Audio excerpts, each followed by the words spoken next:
The Underworld. A place of shadows and whispers. It reeked of despair. This is where the seven princes ruled. They were the embodiment of sin. Each held dominion over a specific vice, their influence seeping into the hearts of humankind. They reveled in the darkness. They thrived on human weakness. The princes were once angels. They fell from grace. Their rebellion against heaven twisted them. Their hearts hardened. They became agents of temptation. They whispered to souls lost in the darkness. Their names were whispered in fear. Lucifer, the prideful; Leviathan, consumed by envy; Satan, the embodiment of wrath; Mammon, who craved only greed; Belphegor, the slothful; Beelzebub, driven by gluttony; and Asmodeus, the master of lust. Their grip on humanity was strong. They whispered temptations. They exploited vulnerabilities. They delighted in leading souls astray. The underworld was their playground. Humanity, their unsuspecting pawns. Deep within the underworld, Lucifer resided. His domain was a palace of obsidian and deceit. It was a labyrinth of mirrors. Each one reflected a distorted image of the truth. Lucifer sat upon a throne of bone. His eyes burned with cold pride. He was once the most beautiful of angels. His fall had twisted his beauty into something grotesque. He fed on the admiration of others. He whispered to the vain. He tempted them with promises of glory and recognition. "You are special," he would murmur. "You deserve more. You are better than them." His words were poison, sweet to the ear but deadly to the soul. He watched with satisfaction as pride consumed his victims. He saw them turn on each other. He reveled in their self-importance, for Lucifer knew pride always came before a fall. Leviathan, the embodiment of envy, made his home in a grove of twisted trees. Their branches dripped with a venomous sap. The air was thick with the scent of decay and resentment. Leviathan himself was a creature of immense size and power. His scales shimmered with stolen jewels.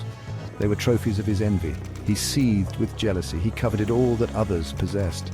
He whispered to those who felt cheated by life. He amplified their feelings of inadequacy. He pointed to the successes of others. "It's not fair," he would hiss. "They don't deserve it. You deserve it more." His words were like acid, eating away at the hearts of the envious. He watched with satisfaction as they were consumed by their own bitterness. He saw them lash out in anger and frustration. He delighted in their pain. For Leviathan knew envy was a poison that destroyed from within.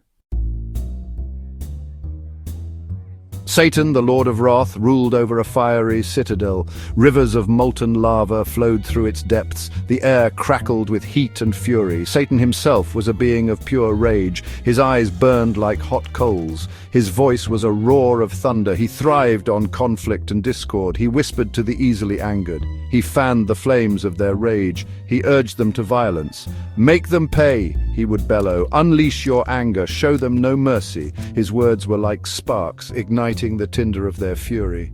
He watched with satisfaction as they gave in to their baser instincts.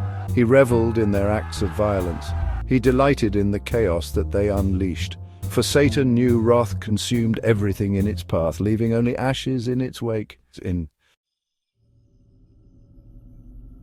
Section 5. Mammon's Treasure Vaults. Mammon, the prince of greed, hoarded his riches in vast vaults. They were deep beneath the earth. Mountains of gold and precious gems glittered in the darkness. But they brought him no joy, for Mammon's hunger for wealth was insatiable. He was a gaunt and skeletal figure. His eyes gleamed with avarice. He cared for nothing but acquiring more. He whispered to the materialistic. He tempted them with promises of wealth and power. "More, more, more," he would croak. "It's never enough. Take what you can while you still can." His words were a siren song, luring the greedy to their doom. He watched with satisfaction as they sacrificed everything for their desires. He saw them become slaves to their possessions. He reveled in their emptiness. For Mammon knew greed was an unquenchable thirst, a bottomless pit that could never be filled. Section 6. Belphegor's Cavern of Slumber. Belphegor, the demon of sloth, resided in a cavern of eternal twilight. Soft moss covered the ground. A gentle stream flowed through its heart. It was a place of seductive comfort. It was a trap for the will. Belphegor himself was the embodiment of indolence. He was a pale and languid figure. He rarely moved from his bed of feathers. He whispered to the lazy and unmotivated. He lulled them into a state of perpetual procrastination. "What's the point?" he would murmur. "It can wait. Just relax and let it all go." His words were a soothing balm, easing them into apathy. He watched with satisfaction as their ambitions withered. He saw their potential wasted. He reveled in their stagnation, for Belphegor knew sloth was a slow and insidious death, a gradual surrender to inertia. Section 7. Beelzebub's Sugary Delights.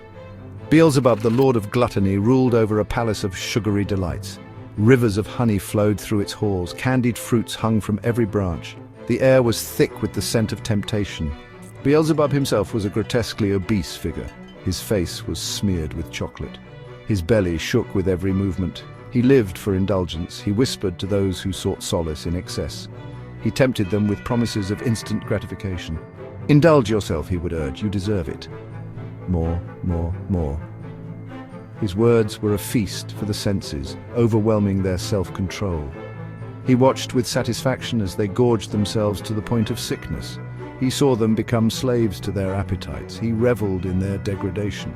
For Beelzebub knew gluttony was a bottomless pit, consuming everything in its path until there was nothing left. Section 8. Asmodeus's Palace of Illusions. Asmodeus, the master of lust, resided in a palace of illusions. It shimmered with stolen desires. It echoed with whispered promises. It was a labyrinth of sensual pleasures, each more alluring than the last. Asmodeus himself was a creature of extraordinary beauty. His eyes held the promise of forbidden pleasures.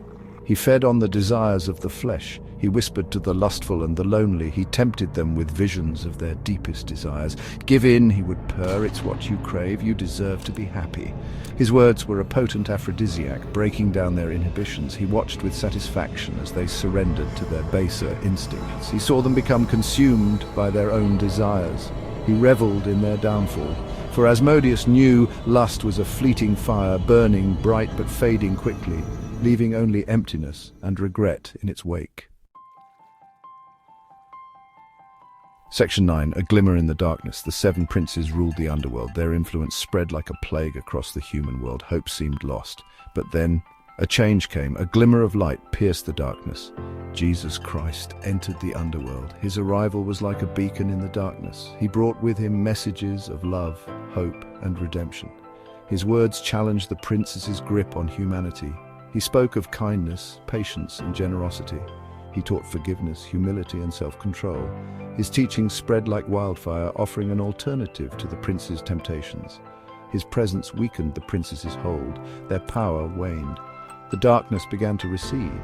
For the first time, the souls trapped in the underworld felt a glimmer of hope. The battle between good and evil raged on. But the arrival of Jesus Christ offered a choice. It showed that even in the darkest depths, redemption was possible. The power of choice, of free will, remained in the hands of humanity.